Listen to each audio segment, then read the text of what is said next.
لگتا ہے تو یہ رات میں درد شروع ہوا تھا اور ولادت صبح صادق کے آس پاس ہو جاتی ہے. تو ہم نے دیکھا کہ اچانک وہ کمرہ جس میں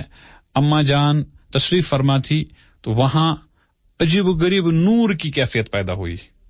اور ہم نے دیکھا کہ آسمان کے ستارے، ہو سکتا ہے کوئی کھڑکی کھلی ہوگی، ہم نے دیکھا کہ ستارے جو ہیں وہ ستارے جھک رہے ہیں، ستارے جھک کر آ رہے ہیں اس کمرے کی طرف. اور ہم نے تو مجھے اندازہ ہوا، یہ فاطمہ بنت عبداللہ ایک صحابیہ یہ فرماتی ہیں، بعد میں اسلام قبول کیا تھا، بہت عمر دراز تھی اور بہت ذہین اور زیرک عورت تھی. یہ کہتے ہیں مجھے اندازہ ہوا، بلکہ اندیشہ ہوا، کہیں یہ آسمان کے تارے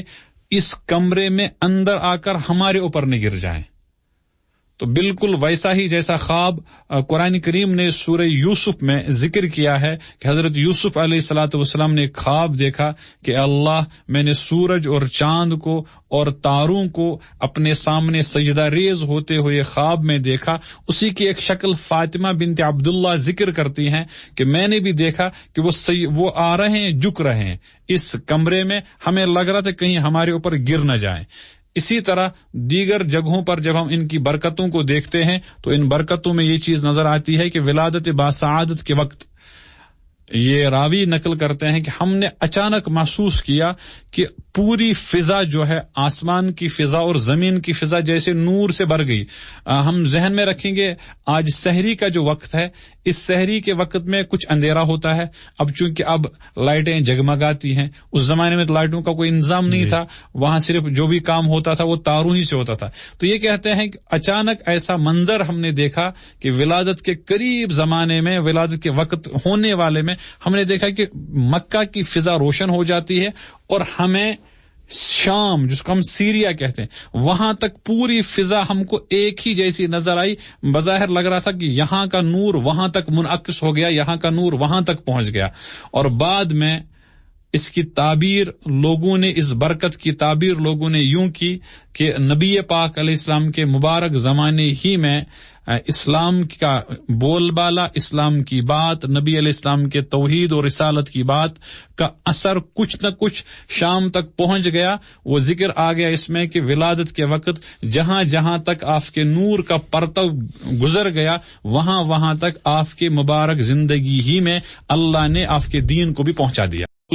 جب ہمارے ہاں بچہ پیدا ہوتا ہے، خاص طور پر لڑکا پیدا ہوتا ہے، تو والدین کی ذمہ داری ہوتی ہے کہ اس کا ختنہ کریں. جی، یہ سنت ابراہیمی ہے. ابراہیم علیہ الصلوۃ والسلام کے زمانے سے اللہ نے اس دنیا میں یہ چیز نافذ فرمائی، اور بخاری شریف کی روایت کے مطابق حضرت ابراہیم علیہ السلام نے بڑی عمر میں خود ہی اپنا ختنہ فرمایا ہے. جہاں تک نبی پاک علیہ السلام کی ولادت کا تعلق ہے تو بعض روایت میں آتا ہے کہ نبی پاک علیہ السلام کو اللہ تبارک و تعالی نے مختون ہی پیدا فرمایا تھا. جب پیدائش آپ کی ہوئی ہے، جیسا بچہ پیدا ہوتا ہے تو اس پر کچھ نہ کچھ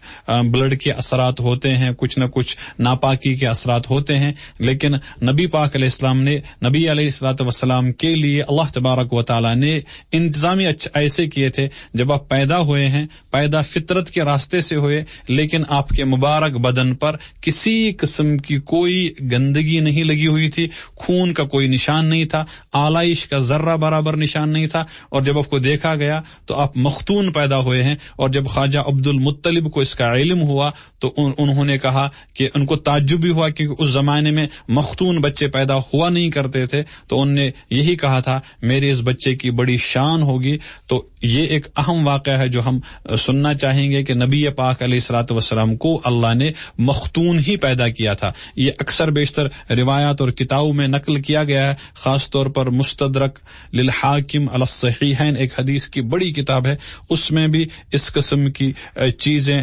موجود ہیں. تو غرض حضرت عرب کے دستور کے مطابق اللہ تبارک و تعالی نے حضرت نبی پاک علیہ الصلوۃ والسلام کے لیے ختنے کا عمل خود ہی ادھر ہی سے مکمل کروا دیا تھا. دنیا کے لوگوں کو اس میں کوئی کام کرنے کی پھر آگے ضرورت نہیں تھی.